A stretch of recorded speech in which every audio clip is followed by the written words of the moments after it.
All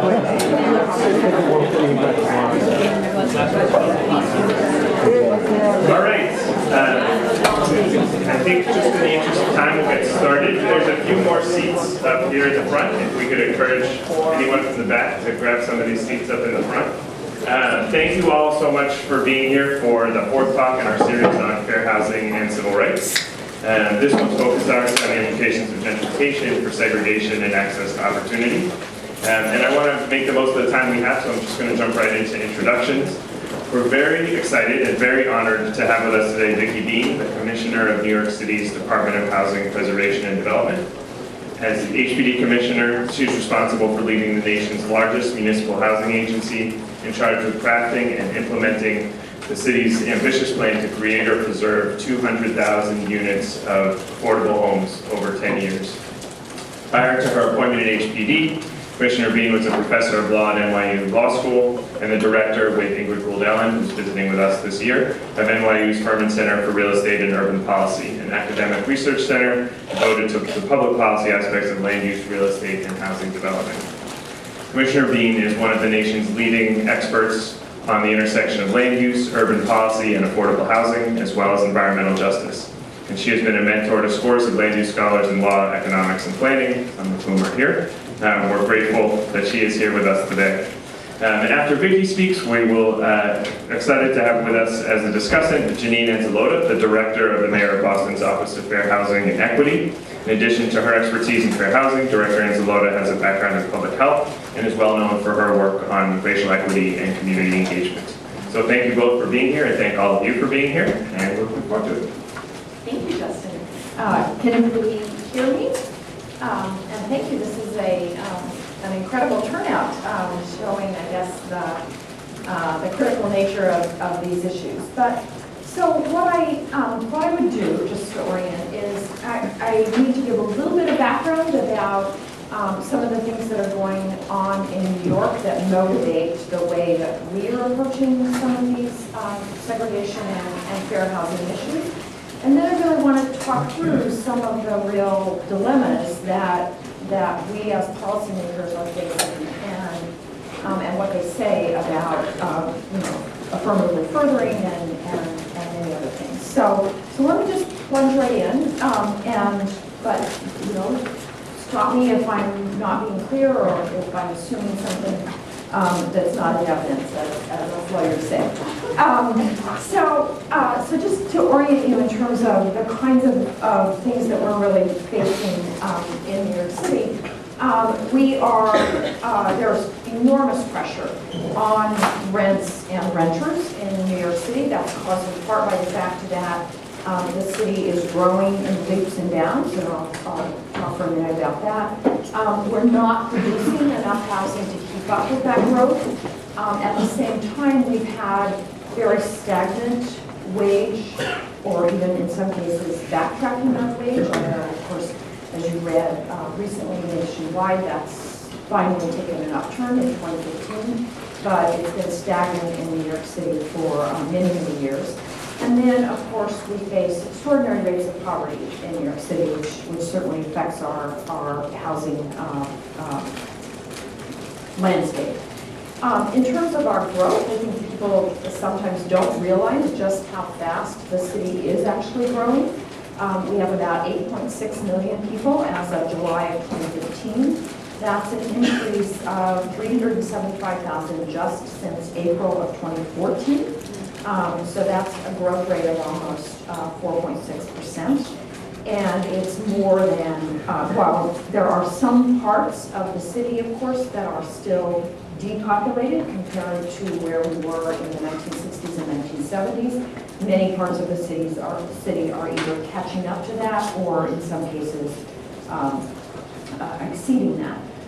It's the fastest growth that we've had since the 1920s.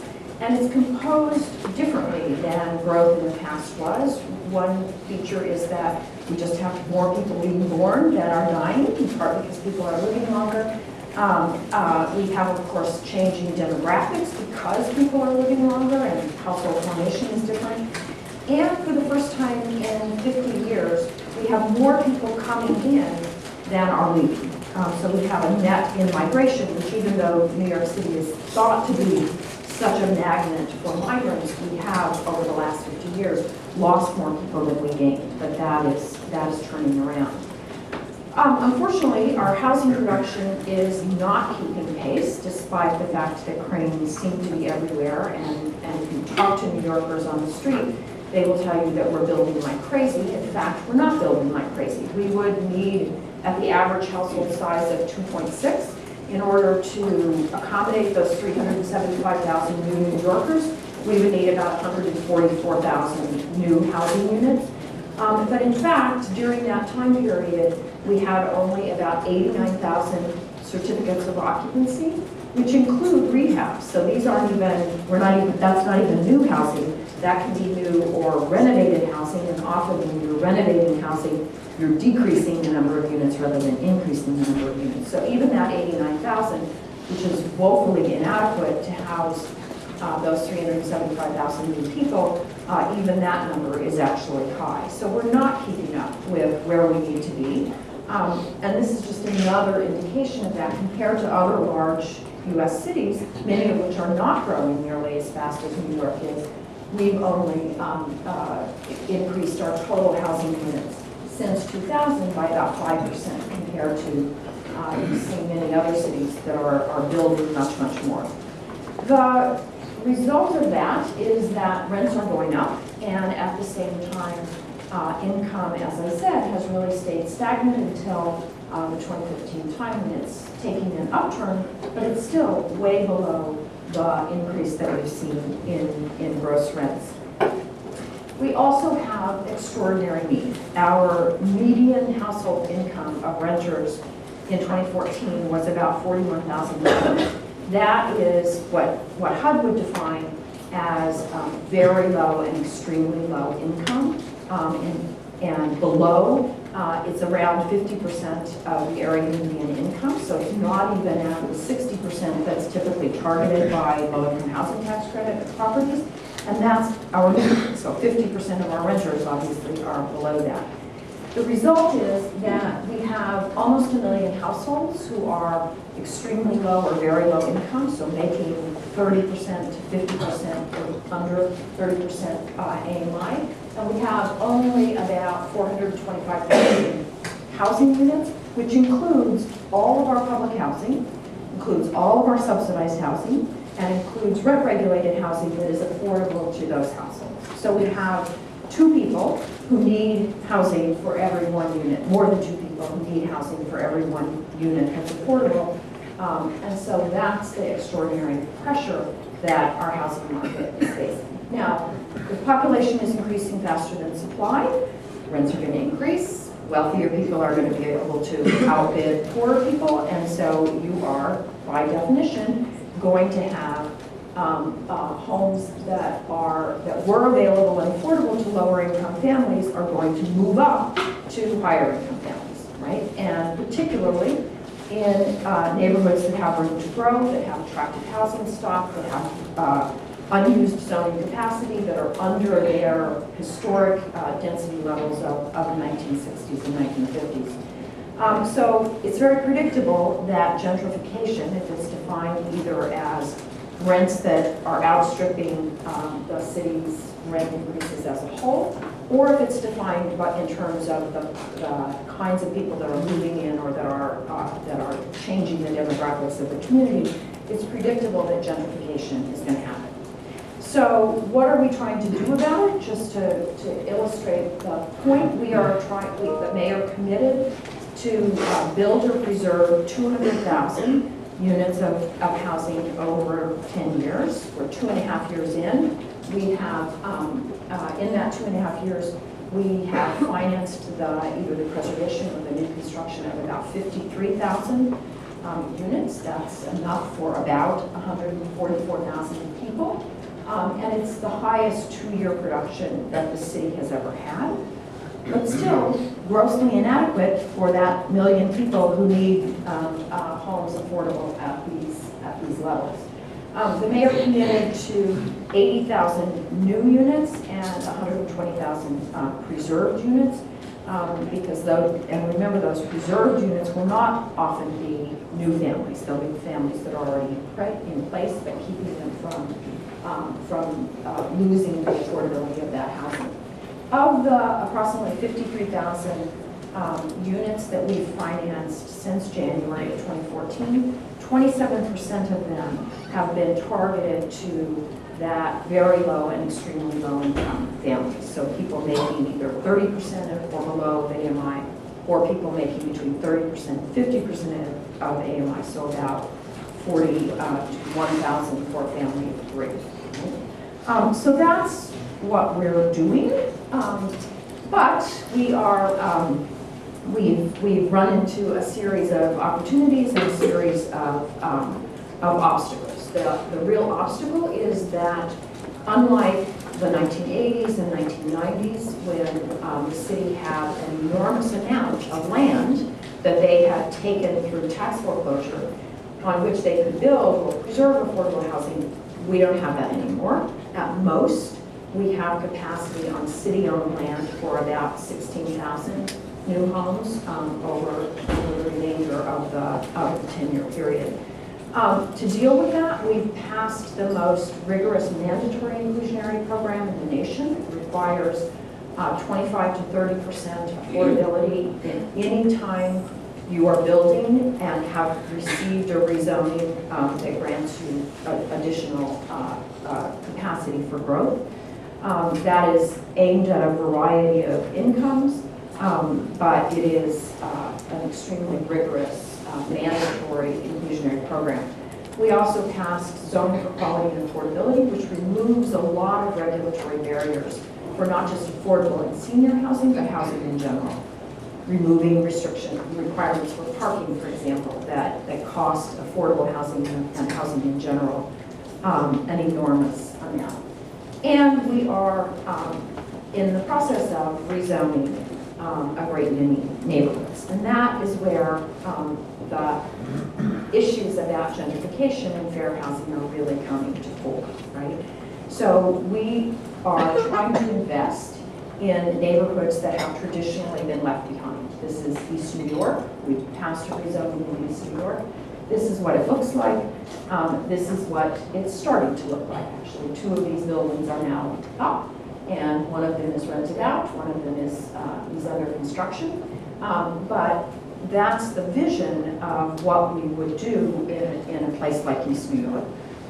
Why East New York? Well, East New York is one of our poorest neighborhoods, has astoundingly high rates of asthma hospitalizations and other health problems, has astoundingly high poverty, unemployment, astoundingly low school performance, etc. It's a neighborhood that's been left behind. And the idea is that by introducing opportunities for growth on some of the wider streets like this, that we could both apply the mandatory inclusionary so that we're building affordable housing, but also that we could bring in the kinds of infrastructure and services and improvements that this neighborhood needs. So again, this is what is envisioned for that same street. We passed a rezoning. It brought an enormous amount to the community, a new school, repairs on 6 new parks, major street and safety improvements, major water and sewer improvements, a wide variety of things, and housing where we expect that half of the new housing that is built will actually be affordable, and about 40 to 45% of those affordable homes will be affordable at the very lowest incomes. So we think that's a very positive thing, obviously, or we wouldn't have done it, but it's getting, this was passed. In other neighborhoods that are next up for rezoning and planning conversations, we're getting a lot of pushback, and that's really the issue about fair housing. So we're getting a lot of pushback from existing residents who say, we're not going to share in these benefits, we're going to be displaced, and so we're going to have to move out of our community. We are getting a lot of pushback from advocates who say that the incomes that our affordable housing should target should mirror the existing incomes of the community. And we're getting a lot of pushback about the kinds of anti-displacement tools that are needed in these communities. And that combination of concern about displacement, concern about where the AMI should be targeted, and natural resistance to change and in some cases NIMBY responses is forming an interesting and troubling coalition, especially from a fair housing perspective. So how do we deal with that sort of challenge from a fair housing perspective? I think that there are really sort of four main questions that it really poses. One is the criticism of why did you rezone East New York? Why didn't you rezone the Upper East Side? Why are you rezoning a poor community rather than a wealthy community? Are you making the low-income communities bear an unfair share of the city's growth, right? So that question is promoting growth in neighborhoods that have been traditionally left behind in terms of growth and in terms of investment. Is that promoting integration? Is it promoting, is it redressing prior neglect? Is it promoting resegregation, gentrification that will lead to resegregation of those neighborhoods with a different demographic? So those are all very hard questions about the rezoning efforts in general. The second set of questions that it really leads to is, well, how do we prevent displacement while working in a fair housing context? Can we target incomes to the neighborhood as it is now, or does that just concentrate the poverty that's already there? Or if we want to try to increase integration in those neighborhoods, what AMI, what income should we really be targeting? The second question about the displacement efforts is, should we use anti-displacement tools, especially tools like a community preference? Or again, does that keep the neighborhoods as they are, concentrate poverty even further, or does it avoid resegregation or displacement of predominantly minority families? All of that is wrapped up in how do we work within affirmatively furthering fair housing and the efforts to try to improve the mobility of low-income families. How do we promote mobility while respecting people's desire to stay in their current neighborhoods? And how do you do that within the affirmatively furthering fair housing context, et cetera? So those are critical questions.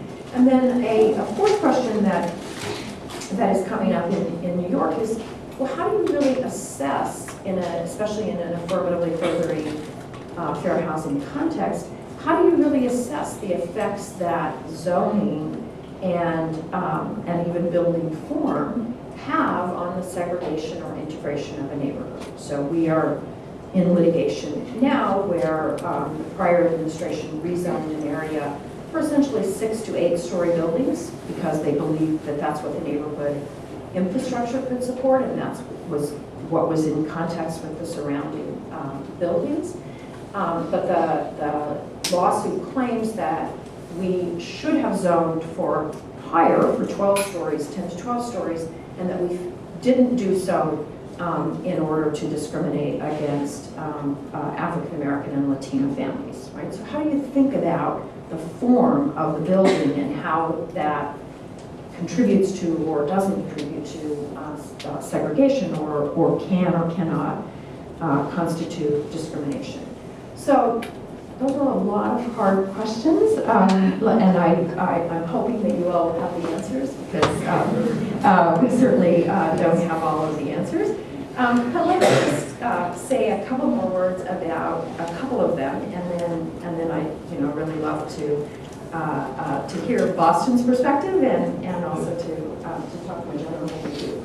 So one question is, as we are promoting growth, as we are rezoning neighborhoods to take into account the need for change and the need for additional growth, how do we think about the fairness of the benefits and the burdens of growth, right? And there are both, right? Development brings jobs, it brings the density that's necessary to support retail, it's necessary to support transit and culture, and it's natural and probably appropriate for cities to invest where they are seeing growth, right? To invest in infrastructure where they are seeing growth.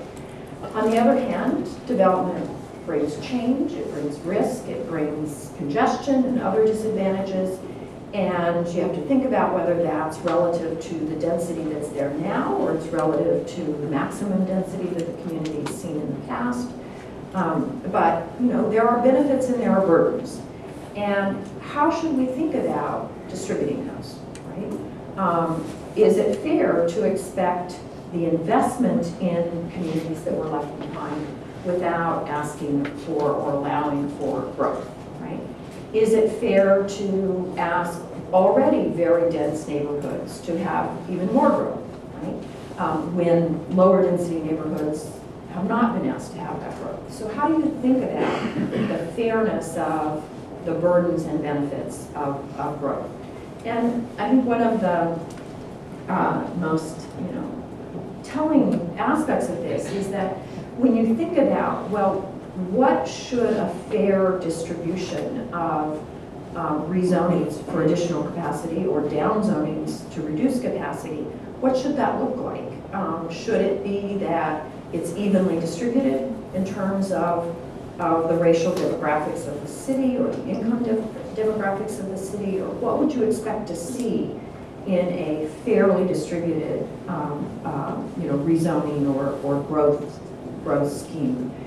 And that leads to a lot of questions about what's the appropriate frame for the analysis. Do we think about it in terms of going back to the 1950s, and if we're asking a community to have the kind of density that it had in the 1950s and 1960s, is that different than asking them to bear more than they've ever had in the past? What's the right time frame? What's the right sort of set of frames that you put around that problem? So again, those are all very difficult questions that planners and housing folks have really not drilled down sufficiently and really confronted. Another big question is, what income should we serve in affordable housing? How does that affect the integration, segregation? How does it affect the concentration of poverty? So I wanted just to show you very dramatically the kinds of questions that end up being asked. So this is Washington Heights Inwood, an area that is gentrifying under most definitions, that is being considered for a rezoning. You see that between the dark blue 2000 and the light blue the 2010 to 2014 period, you see that the household income is shifting. We're losing or not retaining. We're not attracting, I should say, the very lowest incomes, and we're seeing an increase in the somewhat higher incomes. So should we aim our affordable housing at these low incomes, or should we aim it more in the middle here? Because we're trying to integrate the community, trying to deconcentrate that poverty. How should we think about that? And especially in the context where you're in a community that is quite racially concentrated in many ways, and there's certainly a correlation and a connection between those income deciles and the racial and ethnic composition. So the lower the incomes we serve, the greater the likelihood that we're concentrating poverty and that we may be perpetuating the racial concentration in the neighborhood. On the other hand, the lowest incomes may be, although not necessarily, may be the most rent burdened, so they may be the most needy, right? On the other hand, I've run out of hands already, but on the other hand, those lowest income people may be already in very protected situations. They may be in public housing, they may be in rent-regulated units, they may be in subsidized housing, and so it may be that actually the most rent burdened are people in this category rather than people in the very lowest category. So how do you think about what are we trying to do when we set the income targets of new housing that's going into that community, right? A third area that I wanted to mention is one of the major anti-displacement tools that New York City has used and has used for decades is a community preference. So all of our housing is lotteried off.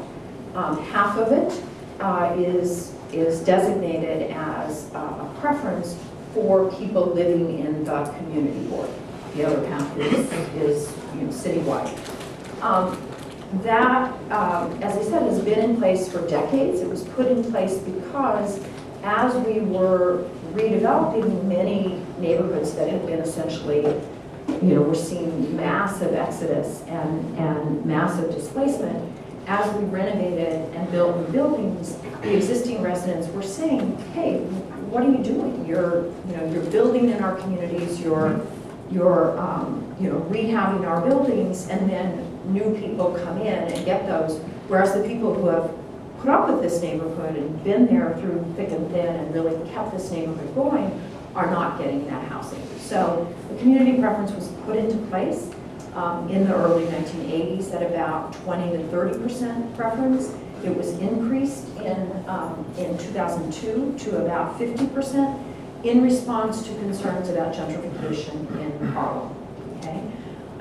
We have been sued with the lawsuit claiming that the community preference violates the Fair Housing Act by perpetuating segregation.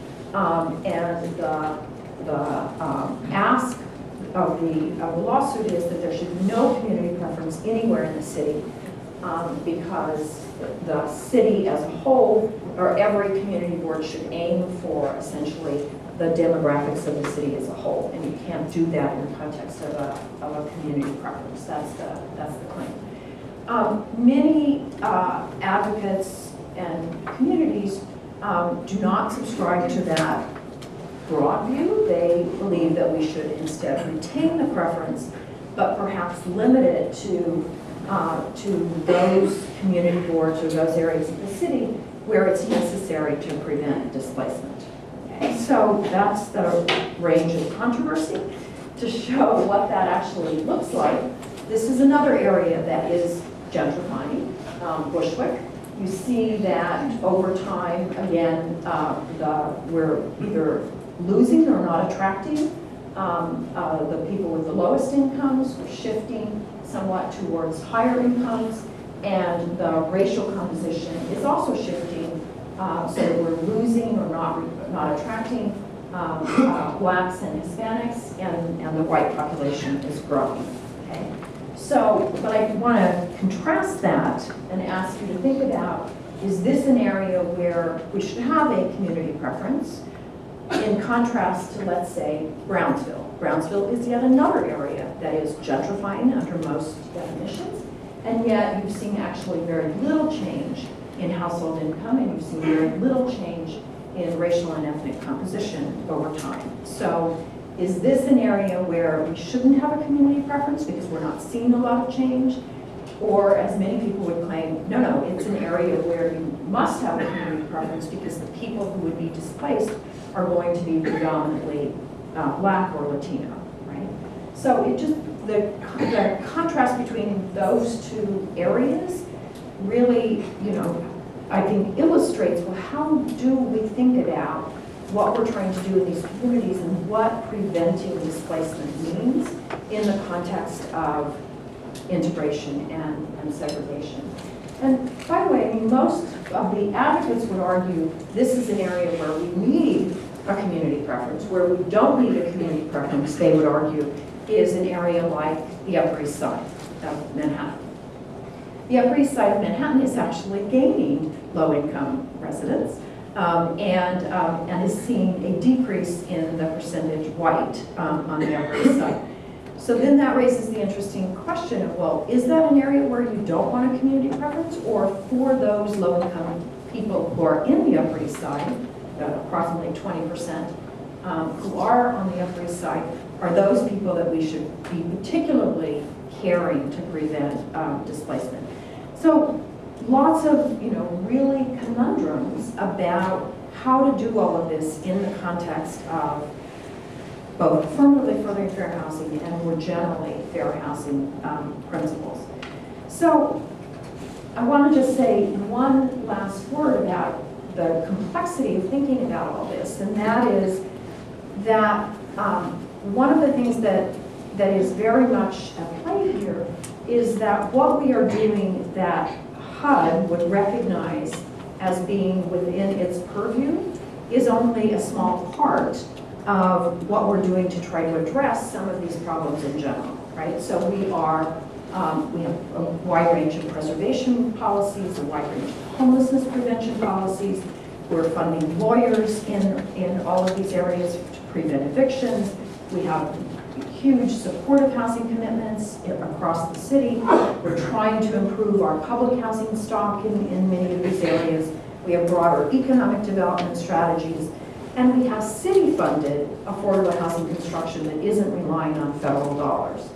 And yet, all of that raises an important question about, well, what counts for the purposes of affirmatively furthering fair housing? Is it only how we spend our federal dollars?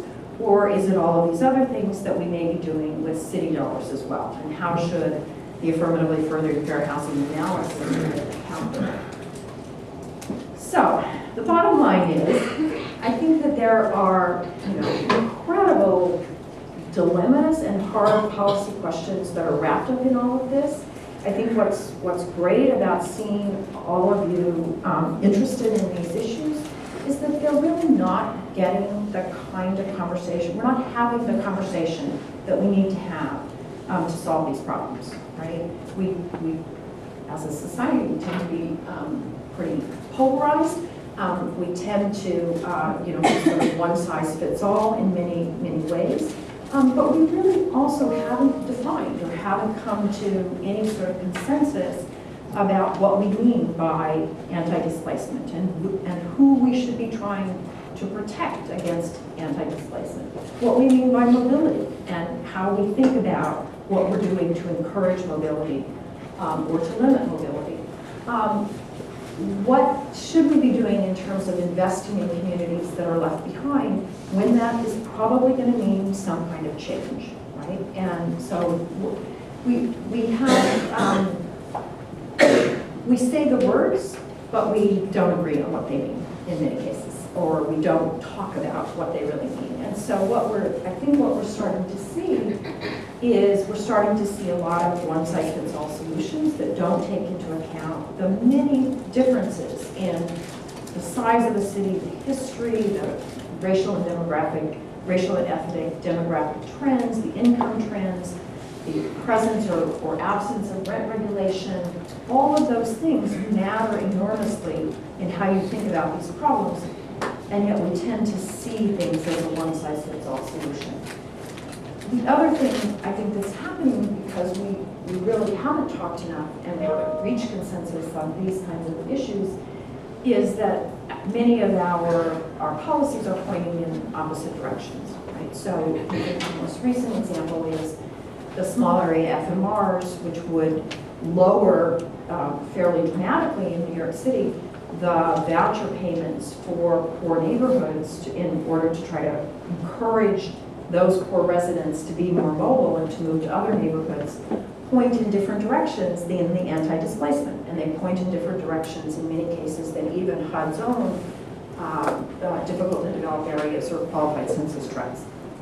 So I don't have an answer to the question that was posed, how do we think about gentrification in a fair housing context? But I think we, in New York, have been doing a lot of thinking about the complexities of dealing with this. And it really all, I think, points to the need to have more conversations like this about what exactly we mean and what we're trying to accomplish, where and when. So let me stop there.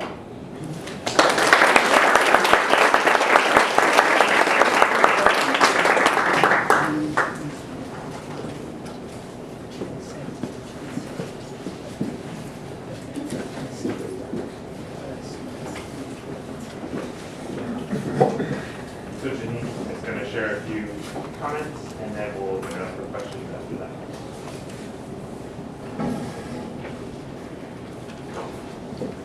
So now I'm trying to figure out what to say because I agree with everything Commissioner Peters said. And Boston is actually facing the same issues. So full disclosure, I'm New Eurekan by birth, but I'm very loyal to the city of Boston and the state of Massachusetts. So we're facing the same issues in Boston, and some of the things that we're currently looking at is really a comprehensive approach within the city. So looking at departments that can work together. So in terms of context, so my office is the Fair Housing Agency. So we're the local FAP agency. Does anybody know what a FAP is? Great. Oh, one person, that's great. It's a fancy acronym that HUD gives you to say that your laws are similar to the federal laws so you can investigate housing discrimination. So it's a Fair Housing Assistance Program. So we are the Boston agency. There is a state agency, the Massachusetts Commission Against Discrimination, and there is one in Cambridge, the Cambridge Human Rights Commission. So we investigate housing discrimination. We are actually not in the housing cabinet. So we're in the Cabinet for Health and Human Services, and the housing cabinet is where we have Department of Neighborhood Development that receives the majority of HUD funds, community development block grant funds to develop affordable housing and other things. Formerly known as the Boston Redevelopment Authority, renamed, I'm going to try to get this right, the Boston Planning Development Agency, and the Boston Housing Authority, which is our public housing agency. And the Public Housing Authority has a wait list of 5 to 6 years. So that's kind of the context for that. We are not in the housing cabinet because we also see that as could be a conflict of interest, because our departments that fund folks to do the development, often we're investigating the developers and the management companies. But what it does allow for is really good collaboration, because we bring different perspectives to the table in terms of who we're working with.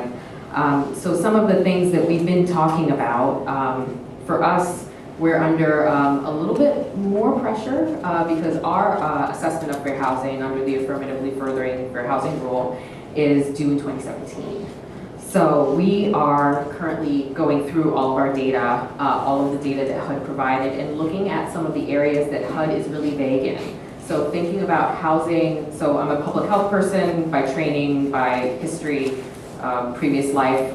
So looking at how housing is a social determinant of health and how that connects to so many other aspects of people's lives and opportunities. So the data that Commissioner Bean previously showed about where we are in terms of employment, wage, that's not different from Boston. We're in the same situation. So we're looking at some of that health data with our public health department to really get a little bit more specific around what are the things that we are doing when we look at, so one of the things HUD requires is you look at what they call recap zones, so racial and ethnic concentrations of poverty. So where are the areas in the city that you're still very segregated, and what are you doing? What they have you start with in the assessment is the previous analysis of impediments, which personally I don't think is that helpful because it didn't have enforcement. So our previous analysis of impediments that was written in 2010 under the previous administration, a lot of times those old assessments don't match the vision for a new administration.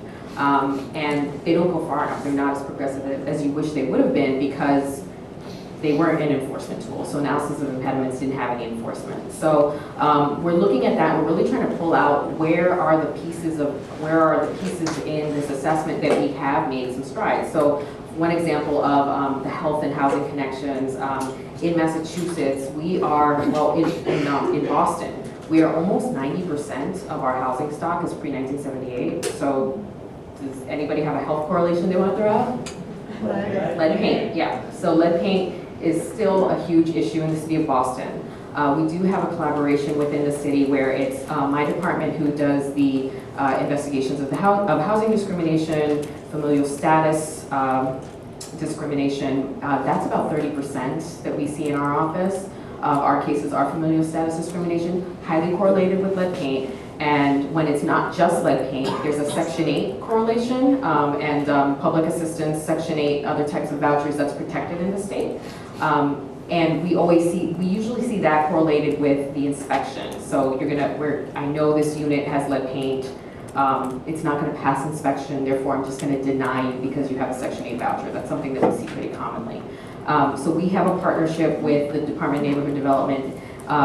They get the let out funds. So We are tracking and monitoring and reporting to the mayor education and outreach on this and on lead, the amount of investigations from Inspectional Services Department, the amount of lead inspections, the amount of units that are de-leaded and get the lead out funds. Public Health Commission has a couple trainings that they do. One is moderate risk de-leading, and the other one, so one is for contractors and one is for homeowners in terms of what they can do within the law. So we track all of that data, report all of that data. So that's a great example of where we've made some gains, but it's still not enough. So there's a lead abatement law, a lead abatement legislation that we are refiling again for the second or third year. And at the same time, the governor's also opened up regulations for all of the state agencies. So that's an opportunity, but also there's delay that delays some of that legislative work too. So those are some things that we're looking at. So there's some other policies we're looking at the local level, just within City Hall. So not in terms of passing an ordinance or at the legislative level where we need state action, but within our offices, is there something that we can do with departments that are funding affordable housing in terms of creating more opportunities for folks? So we're looking at the HUD guidance on arrests and convictions. So is there something that we can do currently? We've had conversations with Seattle. They currently do, they have voluntary guidance that they have their housing developers and management companies follow, where you're not going to include arrests, you're not going to include juvenile records, and in terms of looking at people's housing applications, they have some other guidance as well in terms of some of the convictions. So folks are doing that voluntarily right now, so that's something that we're looking at, having conversations about that. Another big issue that we're seeing is, again, developing housing, Department of Neighborhood Development, our BPDA. You work for government, there's a lot of acronyms, right? When they develop housing, also looking at, they're doing low, middle, and market rate. We see, if anyone's read the Color of Wealth report by Bob from the Boston Fed, you see the middle is also being squeezed out. And then when we see people of color, they're not just in that low income category, they're folks that have moved into the middle category, but they're a paycheck away from being squeezed out, right? Because they're also paying rents and mortgages for their parents as well as their own student loans. So with all of that, one of the issues that comes up a lot is credit. So we currently have management companies that say, well, I already exhausted my pool, we don't have enough, my pool of applications, I can't fill these units because they're requiring a 650 credit score for affordable units. And we don't have any protections around that or any guidance around that. So that's another thing that we're currently looking at in terms of policies. And then I think the other piece that we're trying to do is really look at using the assessment of fair housing as a tool to be a little bit more comprehensive in terms of how does this all affect health. So we know that there's a body of research around how segregation affects people's health outcomes, the experiences of discrimination, how they affect people's health outcomes, and how do we use the policies that we're currently working on as pieces that end up in our assessment as commitments the city's making long term. So those are some of the things I think about, but you'll start talking to now. Yeah, that's great. Thank you.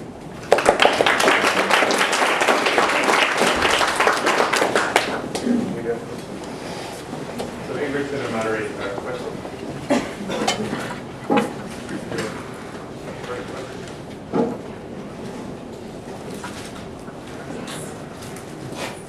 Get settled in English. Thanks for a really wonderful set of presentations.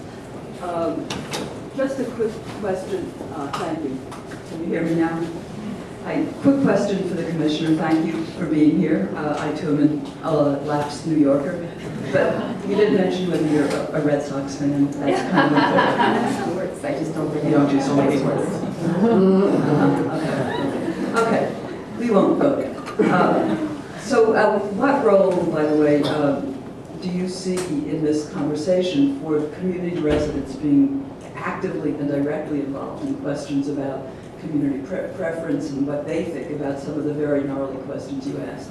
And then accompanying that, I didn't hear any mention of community-based strategies, the role of nonprofit organizations, the role of resident-owned co-ops or other kinds of community land trust activities that place ownership and control of land in the hands of the community quite directly. So to what extent is the rezoning, which I gather in this context means higher density zoning, apropos of what the mayor has talked about, also include long-term affordability, in particular that protects and includes co-ops and resident ownership and nonprofit? Thank you. Okay, thanks. There was a lot in that question. Let me unpack it. One thing is, the rezonings are certainly aiming for overall greater density, but for example, in East New York, we protected the side streets that are, basically 2 to 4 family homes right now. So we protected them against any further development. So it's a combination of upzonings and downzonings within any particular zone. So the first part of your question was, well, what's the vision of community participation? We have introduced what we call the neighborhood planning playbook. As you know, New York City has never had a comprehensive plan.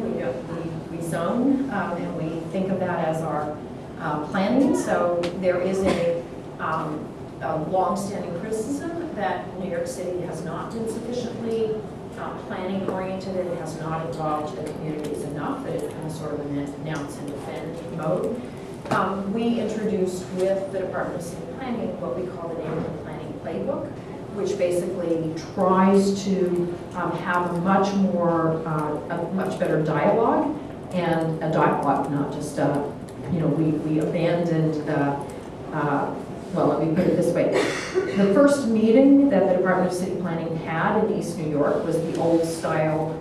We come, we tell you what we're thinking, and we ask for feedback, which we then try to do what we can with, right? We moved completely away from that into much more, we start with workshops in the community, we try to ask what's your vision of the community, those kinds of things, and then plan and come up with a zoning strategy that's in response to those. So it's much more iterative, much more trying to get at the local community's vision.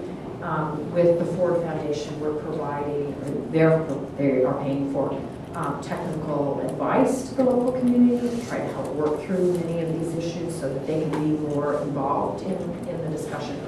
So that's one thing. How do we view basically homeownership more generally, but also co-ops, condos, low-income co-ops and condos, and land trusts? I mean, co-ops and condos have played a very significant role in some communities, for example, Harlem, where we had a lot of property that the city owned through tax foreclosures. We sold it for $250 generally to the people who were living there, and those have become low-income co-ops and condos. Interestingly, we are now facing a pretty significant fight over many of those co-ops and condos because the residents want to be able to sell them for market rate. We, of course, want them retained as affordable housing. The regulatory agreements and the enforcement were not as strict as they should have been. We're now saying if you want to continue getting a tax exemption, you're going to have to agree to actually limit it to affordable condos, and that's not going down all that easily, but we're working on that. Anything that is affordable under the mandatory inclusionary program is permanently affordable, right? So it's not a question of in 30 years or 40 years it will expire. It's permanently affordable, being cross-subsidized by the market rate apartments. So that will change the nature of that discussion and essentially works in some ways like the goals of a land trust. Right? We are experimenting with some land trust activity, often for the low-income co-ops and condos. We're experimenting with putting those into a land trust. Because we don't have that much land, as I said, we don't have the same kinds of land trust opportunities that some other communities have. think I answered all of your questions. That's great. Yes. Thank you for the presentation. How do you deal with vacancy rates since, how do you deal with vacancy rates since land is one of the problems now in New York, either in apartments or in vacant land plots? Is there any model or strategy to enforce non-vacancy? You mean if an apartment is vacant, to make sure that it gets To make put sure- into the process? Yes. So, Or land that is vacant and it's just waiting for speculation so that it increases in price, and then it is just developed in sites in New York where today the value of the land is not as much as it could be in some years where it's gentrified. So, I mean, the most effective way of dealing with land that's being held off the market for speculative purposes is to make sure that you're taxing it at the value of its highest and best use. That is not something that New York City does. We tax it as empty land, basically. And we have tried to change that. It requires state approval, which we have not been able to secure. So that is something that still remains to be done. That in terms of vacant land. In terms of vacant buildings, look, there certainly are vacant buildings. I think that the incidence of them is much lower than the popular press believes, but there certainly are. I remember at a help desk that we were doing in East Harlem, a gentleman coming up and saying, I have 5 units, but I just can't be bothered. I want to keep the brownstone in case my daughter wants to do something with it when I die. And please, so there are instances of that. There are instances of what looks like vacant apartments that in many second and third floors above retail use, the retailer has essentially decided, I don't want to be in the residential rental business, and I'm going to use that as storage or, There's some regulatory barriers there too. yeah, there are definitely regulatory barriers. So, we are working to try to figure out how to address those kinds of regulatory barriers and those kinds of incentives. It's a perplexing problem how you get people who seem to be, from a market perspective, acting in a vacant building context, acting irrationally. And to make sure that we as a city are not doing things that encourage that. So the example of that would be, because we have a homelessness crisis, there's no other way to say it, we do occasionally hear landowners who empty their building and then hope that they will be able to rent it to us at very high shelter rates to shelter the homeless. And we are trying to not do business with them. But those kinds of distortions in the market are certainly occurring.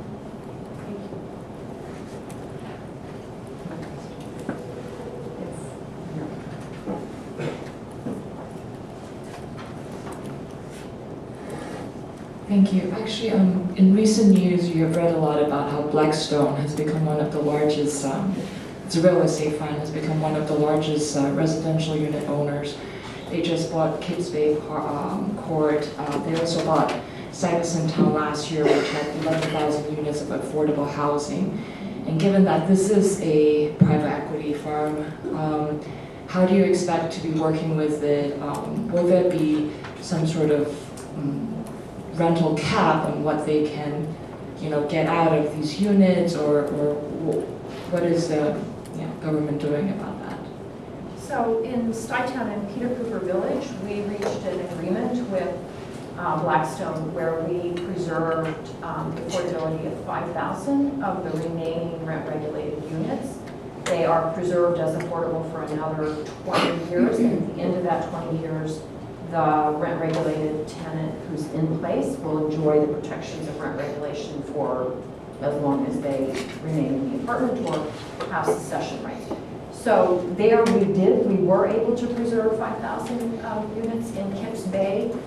We have not been able to thus far, in the sense that the price of preserving those is, is just too high.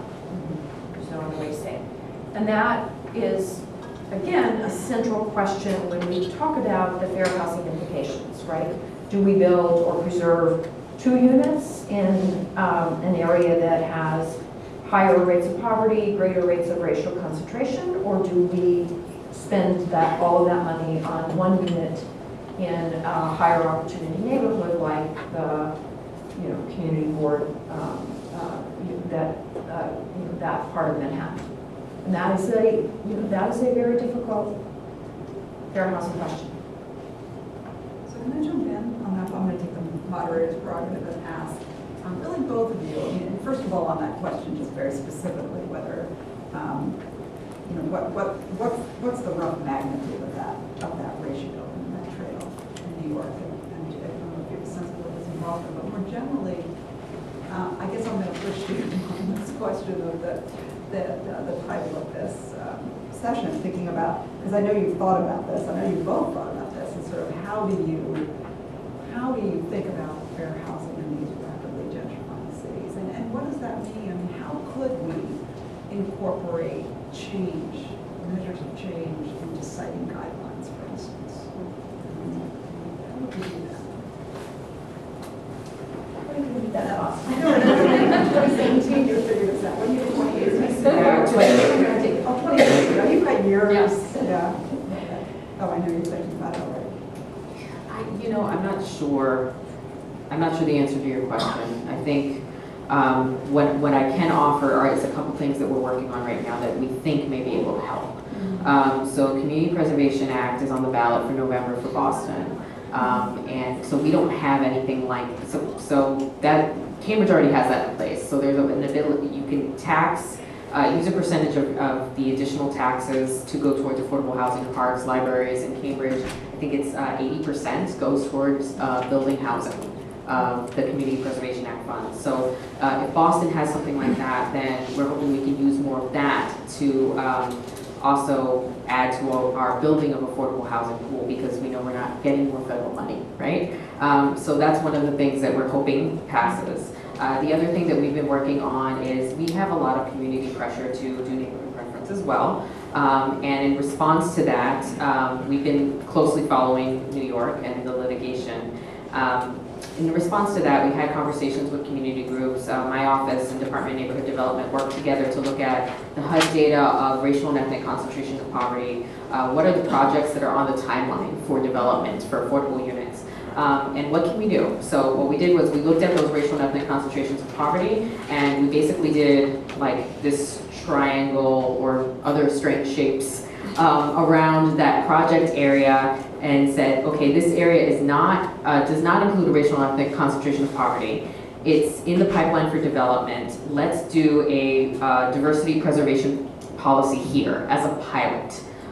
So some of the requirements are you have to be living within that the quarter mile or half mile or up to a mile of that area, depending on the designation that we've put on that project. So right now, Jamaica Plain, Montebello Road is the first project that we're applying that preference to. So that was in the JP Gazette or Patch last week or the week before, unveiling that pilot.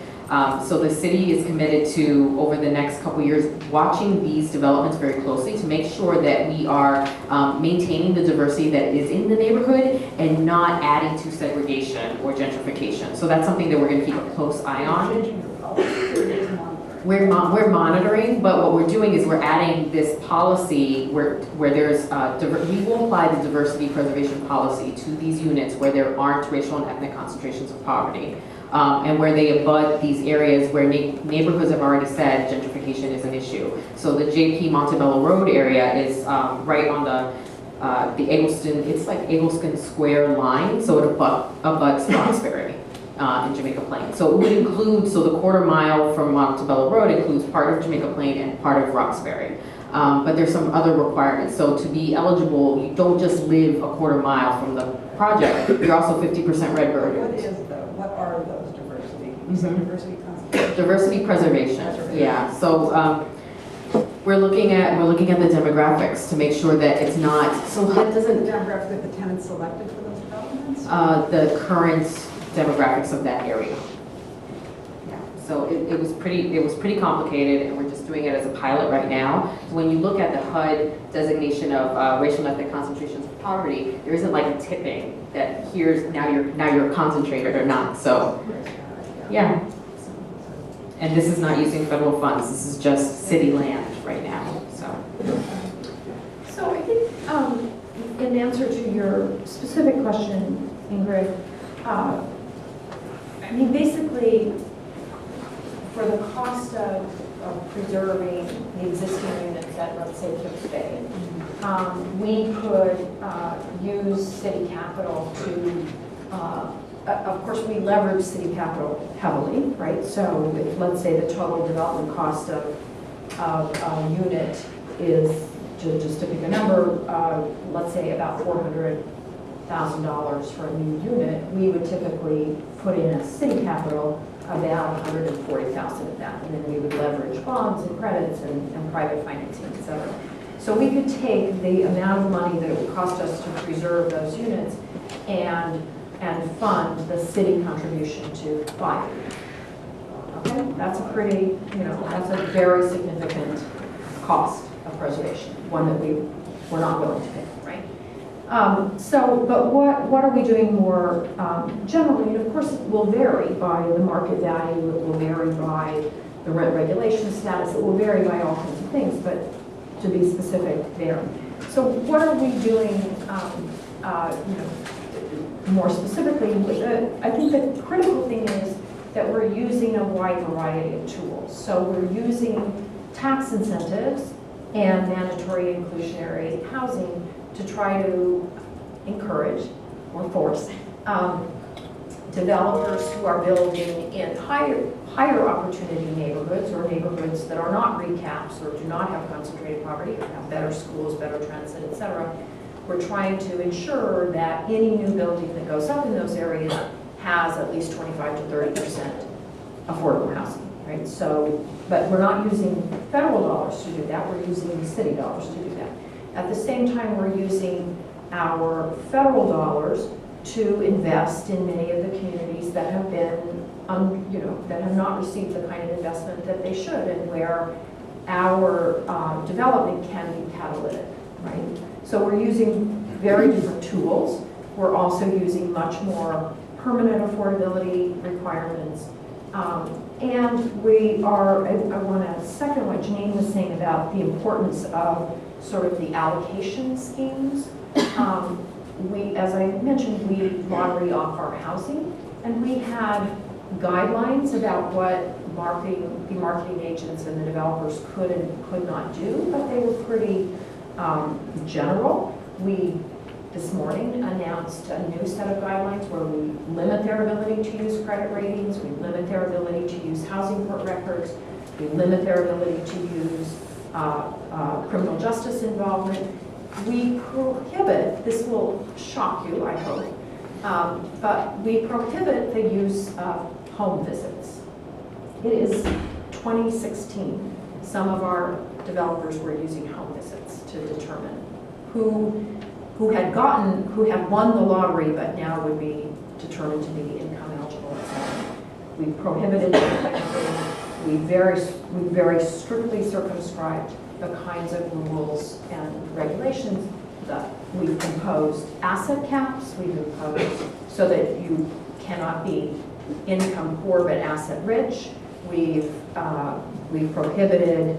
We saw in some cases where we had co-op and condo owners who owned multiple, who were landlords of other buildings. We prohibited, you cannot own multiple homes, you have to be a first-time home buyer, etc.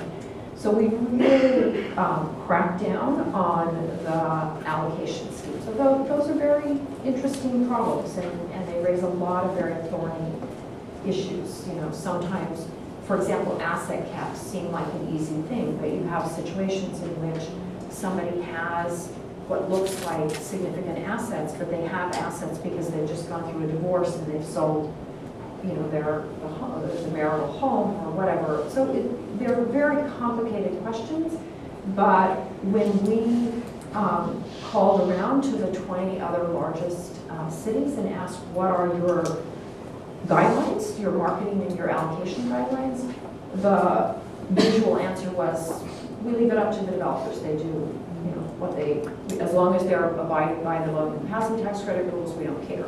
But those have very significant implications. And you said 650 credits score. We had a developer who was applying a 760 minimum credit score. No longer. I have to say. So I had promised not to ask a question, but I can't resist. Oh, No. you can promise me. I promised that. I'll cut you off. I had two observations and a comment question. One observation was we had a student in the back, Alexis, who worked over the summer, and she helped lead a team of students, high school students, Medgar Evers College students, our students, Pratt students, who interviewed over 500 residents in East New York on a variety of issues related to wellness.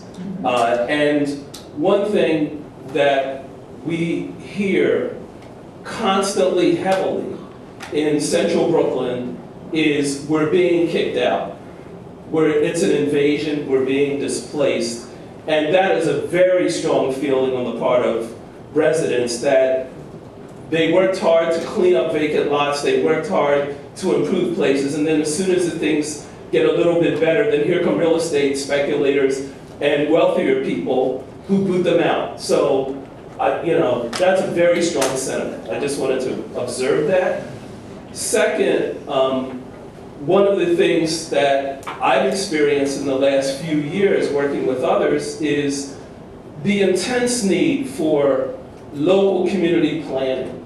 And so I heard you say the Ford Foundation is helping you some, but I really feel like we're totally overwhelmed with trying to respond to the community's desire to connect a lot of dots between job training, economic development, different city and state programs that put money on the street, but none of the dots ever seem to connect. Red Hook is doing a whole energy thing in public housing, but that's not tied to the job training, and that's not tied to negotiating with the building trades to get people from the housing projects on the job, learning how to do green energy. Those dots don't get connected. And so there's a tremendous sort of desire for that. And I'm old enough to remember Giuliani pulled out funding for community board planners in the mid-90s, but that need certainly has not gone away. And I don't know how to address it. I don't think foundations, grants here and there will solve it, which leads me to my comment question, which is, I think your presentation is the most thoughtful presentation I've heard from the city on housing ever. And seriously, I mean, the range of issues and how you're thinking about it, I've listened to 1,000 city presentations. I haven't heard this level of nuance and thinking and care and how you think about these things. At the same time, I wonder, the question before about Blackstone, I wonder if we've fallen too much into technical fixes and how we kind of think of 1,000 ways to deal with basic market pressures that at the end of the day, we simply cannot afford, as you were saying, to deal with. And so I think back to what was it that led to rent control? Not that I'm advocating rent control, but I'm wondering if we need to be putting more responsibility into the political sphere.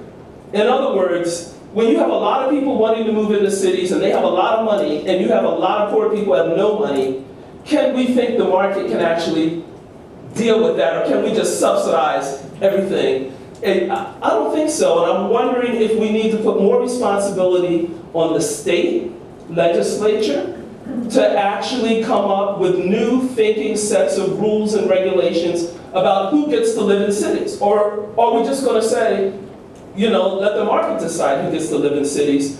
And should we be putting more emphasis there in terms of solutions? And that's really my question, because what I found curious is that we kind of leave legislation and the state and these kinds of things out of it. And maybe that's because the state and the city don't play well together, but in my mind, that shouldn't be our outlook on the issue. So thank you for all of those very useful observations. But in terms of the actual question, rent regulation plays a critical part. I left out one of my slides which shows the areas that are gentrifying are the areas that typically have the highest rates of rent-regulated housing and are losing the most units of rent-regulated housing. It is a critical part of the city's landscape, and one where the fact that it is controlled by the state rather than the city is a very significant problem. We did achieve some reforms in rent regulation this past in 2015, so that, for example, we were able to limit somewhat the vacancy decontrol amount but that's Band-Aids, right? It's Band-Aids. We're losing rent-regulated units like there's no tomorrow, and we're spending enormous amounts of time, energy, and money to try to prevent the harassment, et cetera, that come from the rewards of getting rid of the rent-regulated tenants, right? And so it is a critical problem. Now, I will say that, one way to look at much of what we do in the preservation and new construction space is that all of that is rent regulated. So we are putting rent regulated stock back in through a subsidy. Now, one could argue that it's appropriate for a subsidy to go in, because why should the owner of the land bear any more of the responsibility or bear a disproportionate share of the responsibility versus all taxpayers, right? So one could argue that much of what we are doing is rent regulation, but it's subsidized rent regulation as opposed to unsubsidized rent regulation. But certainly, and that's in terms of the sort of one size fits all. One of our comments to HUD about the small area FMRs is you're totally ignoring what effect this will have on rent regulation, and you can't ignore that in a city like New York, right? And so it needs more attention. We need to be building, or at least keeping what we have in rent regulation, and we need to be putting more units into rent regulation in a thoughtful, systematic way. I totally agree with you.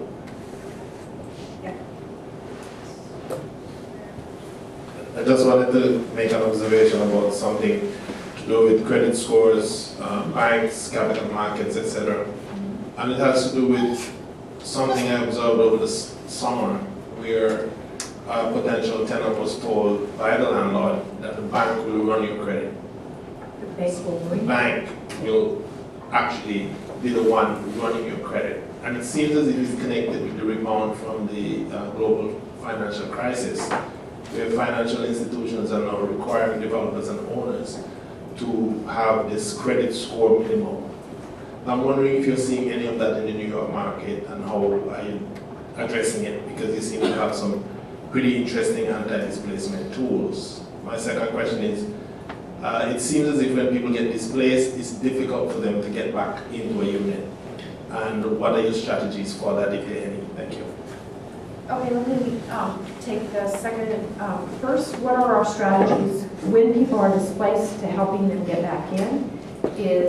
That is part of the reason for the community preference, but also we're trying to work much harder to make sure that people from the community are prepared for the application process, which isn't easy, right? Satisfying the low-income housing tax credit, income eligibility restrictions will drive anybody crazy. I said to my marketing team, how hard could it be? So they brought up the regulations and put the them on my desk, and I ate my words.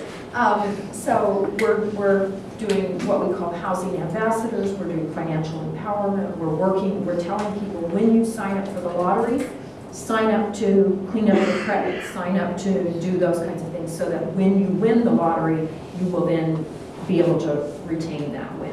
So that's, but we need a lot more work and a lot more resources going into that. I mean, now we have literally about 1,000 people apply for every unit that's available.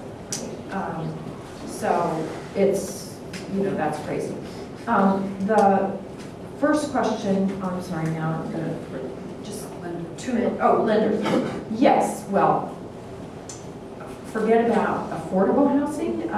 Those of you who have been in the New York housing market recently know that you basically have to have almost perfect credit to be able to rent in New York.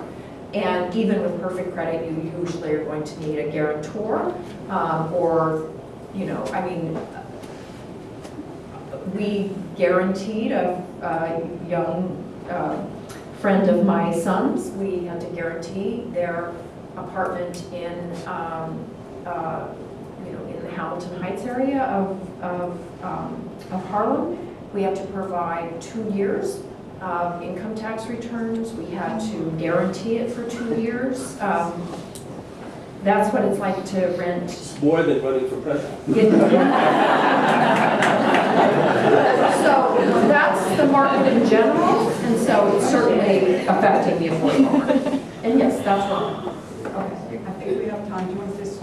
Yeah, I just want to, in terms of the, one of the things that New York has is this, the housing application portal that you guys have. That's amazing. We've been looking at that in Boston. It's in, the mayor has been looking at a way to put funds in the budget probably for the next fiscal year to pilot something out. So we have our 2 planning agencies who have separate websites and separate lists for affordable housing. So Department of Neighborhood Development and the new BDPA. So we've been trying to get that all in one place with the affordables, what we're calling income restricted. We're not using the affordable term. And market rate. We're trying to get that all in one place. So that's something that Boston's still behind in, but we're working very hard to do. Okay, so I just have to say that we actually don't have time for one more question, so I'm sorry. But maybe these 2 can stay for a little bit. So,